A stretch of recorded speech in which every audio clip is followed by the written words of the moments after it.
on this computer. Welcome back to the Inspire Her podcast. I am so excited for this podcast. And our next guest for the Inspire Her podcast is somebody who I had the pleasure of meeting in person before I saw her online, which I feel like never happens, like in this age that we're in now, like you see someone online and then you meet them. But our next guest, I happened to see her. I went to a women's event and it was incredible. And while I was there, she did almost like a mini course for us and for all these women. I immediately was like, oh, this is like podcast. This has Inspire Her podcast written all over it. We took a picture together. I was like, I love this girl. I can't wait for her to share her story and her inspiration. So I am so excited to welcome Kendall Koste to the Inspire Her podcast. Thank you so much, Farron. And I remember that day and I remember meeting you and I loved your energy as well. So I'm excited to be here with you and talk to women. Yeah, I know. like, let's just get down to it. Yeah, let's just talk to women. I know I am all about women's empowerment. How can we help other women? Gosh, everything that the Inspire Her podcast stands for, just in, putting women up and uplifting them and then using their story to inspire more women and just keep doing that. Like that is what Kendall Koste, that is her job. So it's like podcast. This is her job. This is what she does. She's a mindset and confidence coach. So we want to know it all. Tell us what you do, how you do it. Give us a little rundown about your life. Absolutely. And yes, you wrap that up in a nutshell. I want to help women. I am Kendall Koste. I'm the founder of Shine Brightly, and I help women figure out who they really are, what they really want to do, and then how to go do it. And part of my belief system is that they really have to believe that they can do it. So that's kind of interwoven into all of the parts of my program. And I do that through one-on-one coaching, workshops, and motivational speaking. And I coach women on personal and professional goals so that they really can, and this sounds cliche, but it can happen, lead a life beyond their wildest dreams. I love that.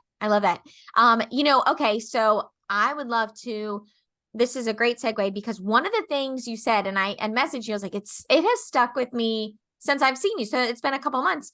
But you immediately, when she's talking to all these women, okay, so Kendall's standing there, she's talking to all these women, like really incredible women. They all have businesses. They're all coming there. Nobody knows each other.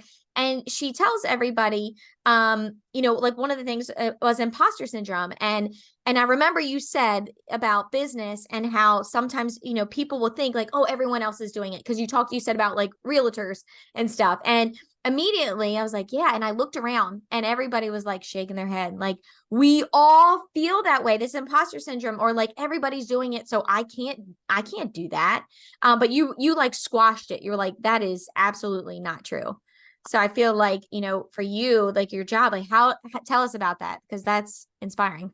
So we do hear the buzzwords imposter syndrome a good bit right now, and people are talking about it, and it's important that we talk about it. Studies have shown that 75% of female executives will experience imposter syndrome at some point in their career, and the numbers are even higher for women-owned businesses.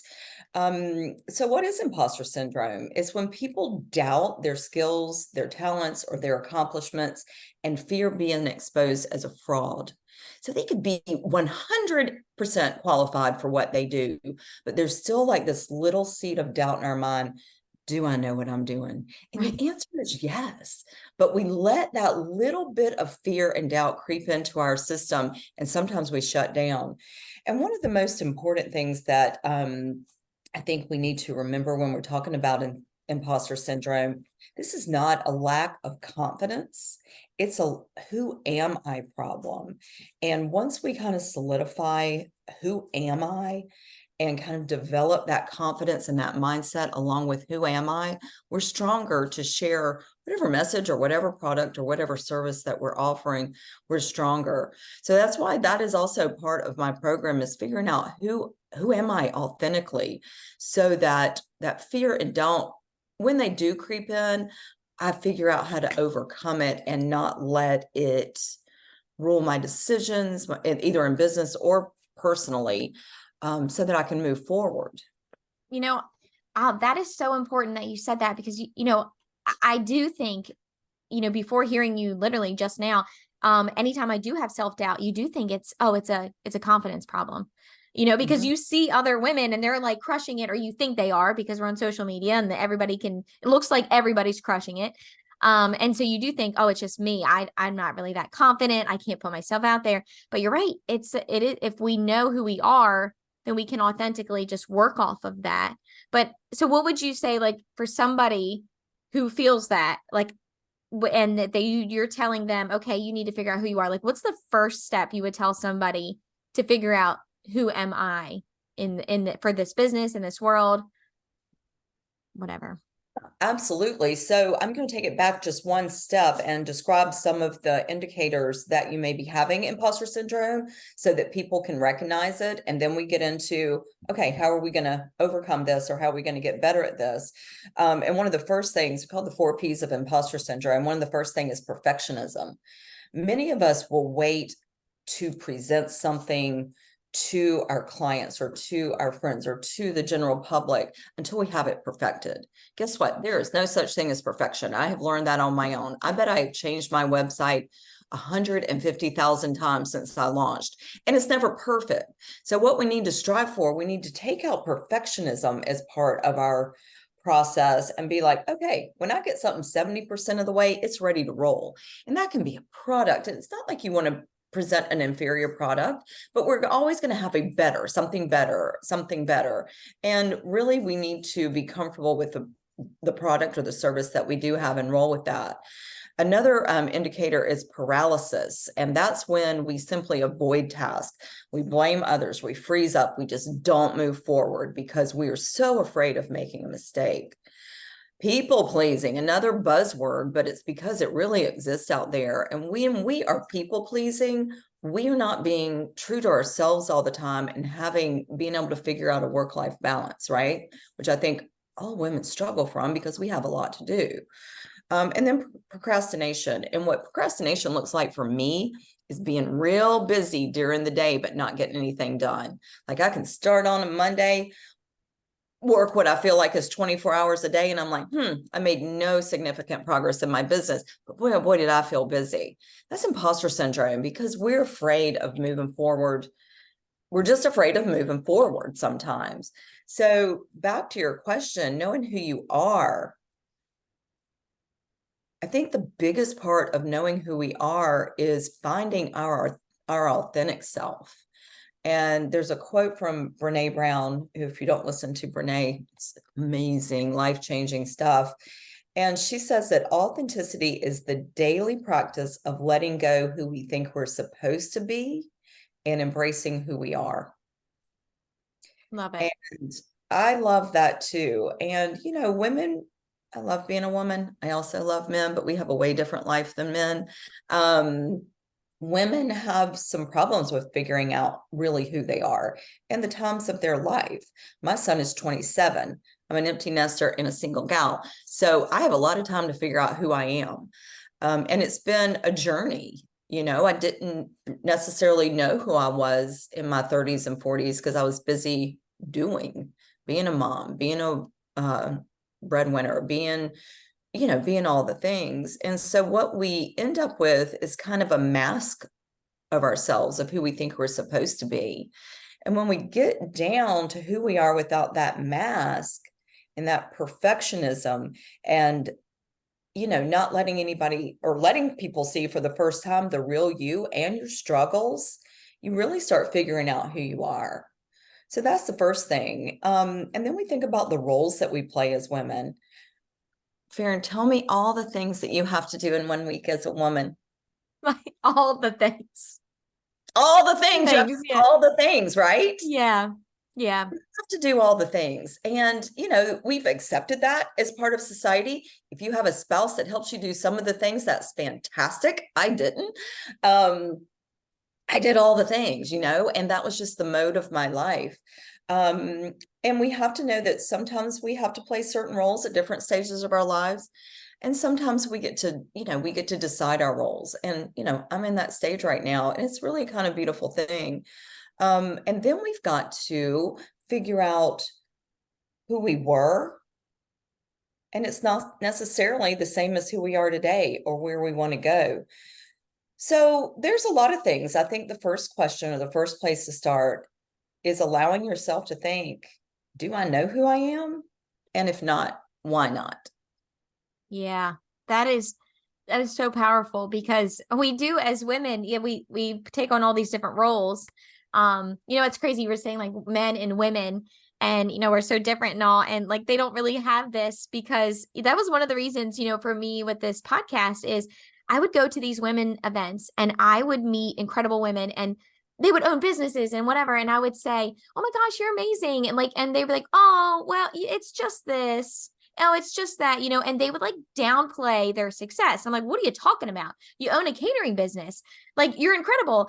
And I went home to my husband. I was like, this is crap. And I was like, because a man, you tell him like, oh, you're awesome. They'd be like, hell yeah, I am. And then they'd like chug a beer and be like, yeah, I am. I did this by myself, and like women were like, no. And I just told a girl this too. I'm like, even down to our clothes. Like, I feel like all women can like relate to this. You will be wearing a stunning, like whatever. And someone will say, "Oh my gosh, I love your dress." And you're like, "Oh, this whole thing." Or you'll say like, "Oh, $5. It was just $5." Like, nobody cares. Like you don't have to downplay it. You look awesome. You look amazing. Hell yes. I actually, Right. yes, I look great. Thank you. We Right. don't like accept like who we are, who we are until we can learn to do that. How do we, Right. me, And part of that is getting comfortable in our own skin and being like at my age and where I am in my career, I'm like, you're damn right, it's a cute dress and I earned it myself and I love it and I feel cute today, and I but know. learning how to do that and feeling okay with it and being like, it is fabulous. I got it at blah blah and you should go get it too. Like it's amazing. And that's what people really want. Like if I give you a compliment, it's going to be sincere and I want you to feel it and embrace it and love it and be like, oh, that girl loves my dress too. I love my dress. I feel cute today. Yeah, I know. We don't do that. I mean, gosh, so many times, anytime you give a woman a compliment, it's like like she'll like downplay it, be like, "Oh my gosh, your hair." You could do this to any woman. Everybody could practice this today. You'd be like, "Oh my gosh, your hair looks good." They'd be like, "Oh gosh, it's so dirty. I need to," or they'd be like, "Oh, it's dry shampoo." And you're like, "I didn't ask." Like I'm telling you, you're gorgeous, girlfriend. Like we got to stop that. Like this is part of it. Like we have to stop this. We do. And I find that interesting that you say that because I've gotten to the point where if I give a compliment and somebody says something like that, I'm like, oh my God, just say thank you I because know. it was beautiful, but I don't know that we give enough compliments. There's nothing better than getting a compliment right during the day. No. You pass a stranger in there and be like, oh, I love your shoes. It's like, oh yeah. Or if you get a sincere compliment about your business or anything from a friend, compliments are free to give and it doesn't take anything away from us. And it might make somebody's day. It might be the exact thing they need to hear that day. And on the flip side, we have to learn to accept them. Mm-hmm. Just Oh, thank you. Even if it's just a thank you, learn how to accept them because women want to give that to you. Let them give it. It's a little tiny gift that yes. they wrapped up and said just to make you feel good about yourself. I know. Gosh, Accept. this podcast is like evolving into like all the women tips. It's it's crazy because I went to last year we went to the water park, took my kids there, and I just remember being, mom of two, not feeling comfortable in my body. And when I first like had kids and you didn't want to take your shirt off, you're like, oh gosh. And I was like, you know what I'm going to do? And I just had my kids. So I'm like, every time I get up, I'm going to tell every girl, I just love your bathing suit. I might not even actually like your bathing suit. You know what I mean? Like, I'm going to tell her and I'm going to tell her in front of her husband. I'm going to be like, hey girl, I love your bathing suit because you're like, immediately when you get a compliment, you're like, oh, okay. Like you're like, you just feel this sense of like, I am okay. And like you said, you don't know what people are going through in life, business, personally. If we can, I love that you called it like this little gift. It's like this little free gift you get to give somebody and change their whole day. Why not? Yeah. Yeah. And I love that. And boy, if you and I were in a room, we could just compliment each other. If we could start our day like that every morning, we just feel like $1,000,000, right? But Oh my gosh, we that do would have be the so ability great. to do that. It would be great. I Very know, I know. helpful.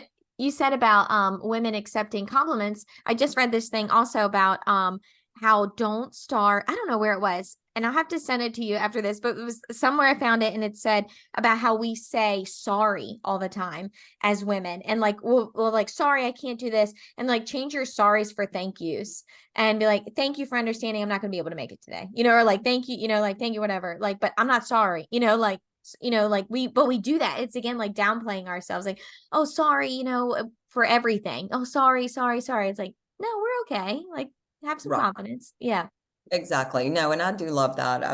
I've heard that recently as well. And it changes the whole thing. First of all, it gives you more power. You know what I mean? We have to learn how to set boundaries or we get overwhelmed. We cannot say yes to everything, and learning where you can say no very graciously and be okay and not even really be sorry just Right. helps us with our work-life balance and goes back to that people pleasing component that a lot of us have, that prevents us from maybe being the best version of ourselves and really to be able to focus on our goals and the things that we do best out in the world. Right. Right. Oh my gosh. This is amazing. Okay. So, it's crazy. Like, for everybody listening, this, like, you're getting like the raw real podcast. Like, none of this was scripted.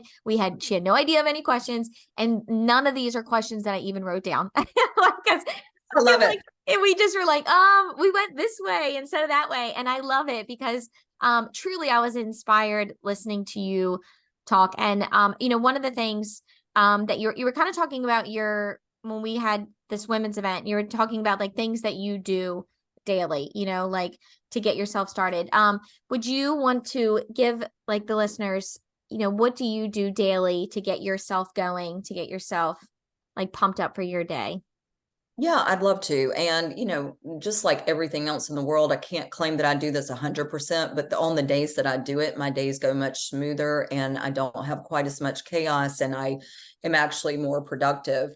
But one of the first things I try to do before I even get out of bed, and mind you, I've got two little tiny Yorkies climbing on me and a kitty that are all ready to eat. So sometimes it happens on the way down the stairs, but I start with gratitude. Again, everybody's talking about gratitude, but you know why? Because it works. So when we start with gratitude or when we look for gratitude, we are actually, and I can just say what it is. I can't describe it in a scientific method. We're actually rewiring the neurotransmitters in our brain. That's the end of my scientific part, but we're actually rewiring them to look for the good in things and not the bad. And one of the best examples that I can give you, that we can probably relate to, is when we sit down and turn on the morning news. In about a 5-minute window before our eyes are even quite open, we hear bad, bad, bad, bad. The world is bad. Everybody's bad. People are bad. The world is, there's fires everywhere. And so we start scanning during our day for the bad. And when we start in gratitude, and what I do before usually my feet hit the floor is think of 3 things that I'm grateful for. And I'm assuming that if you're listening to this podcast, you have some kind of little electronic thing that you can listen to it on. Guess what? Some people in the world don't. So, I'm grateful for technology, right? I'm grateful that I have a phone that I can wake up and communicate with people. I'm grateful that I can smell the coffee that's brewing downstairs. And I'm grateful for these 3 little pets that lift me up, that are always there for me, that never judge me, that just love me. And that's enough. Sometimes that's enough. Maybe I'm grateful that I have a roof over my head. Maybe I'm grateful that I've got a podcast to do today. Maybe I'm grateful that I've got a new dress to wear today. There are so many things that I think just about everybody, certainly everybody listening today, can be grateful for. So when we start doing that, we start scanning for the good in situations, right? We don't look at the bad. I mean, there's bad and we've got to deal with it. I'm not saying to put your, head under the sheets and pretend like nothing bad is going on, but we don't need to program ourselves to start our days like that. Long answer short, I start my day with gratitude. Okay. Then I do have a little morning routine. I go make my coffee and I try to avoid the news. There's every now and then where I sit down because I feel like I'm not in connection with the world, and I'll zip through and listen to the things that I think are important for me to know. But I start with some kind of short little daily reflection. I've got like 10 little books that I can choose from depending on my mood that I can kind of start my day with. I have apps that play short little meditations. I have never gotten good at a long meditation. I don't know that I will. You don't need a long meditation. I'm sure there's people out there that do the long ones. Good for you. But if you're not doing it, don't strive for perfection. Don't say, I'm going to sit here for an hour and not do anything. Strive for the 5-minute guided ones. Strive for the 30-second guided ones. At least it's a place that you can go where you can just be quiet and listen to your thoughts. We think that we have to sit there and think about nothing. Based on my practice, that's not possible. What I do is I learn to let the thoughts flow into my brain and right out of my brain until I need them again. So again, it's kind of learning to do that wherever you go through the day so that when things are chaotic, you can go sit in your car, you can sit in your office, or you can go for a walk and just let it go for a little bit. Guess what? It'll be there when you get back. And then I get into my day. I try to time block. I'm not the greatest, but I do have hours that I know in the day that I am the most creative, or I can do what I call just task, which we all have to do, answering emails, kind of administrative type things. And then I have my times of the day that I coach, that I like talking to people. I usually don't schedule talking to anyone before about 11. And sometimes I feel bad about that. And then I remember, no, this is my business. I'm in charge of when I want to get started. I'm glad for people that like to get up at the crack of dawn and start their day. I don't, and I have been very successful. Now, there are times in my life when I did have to get up at the crack of dawn, but these glory years are not that. And then I just try to balance my day with work and Kendall and complimenting others. I love that. I love that. Such great advice. Gratitude, like that's like my jam. Oh, Yeah. So, and and I like so believe in that and just rewiring your brain. Well, I think this is so awesome. So obviously, this is your business. How can people join you, like to get more of Kendall Koste?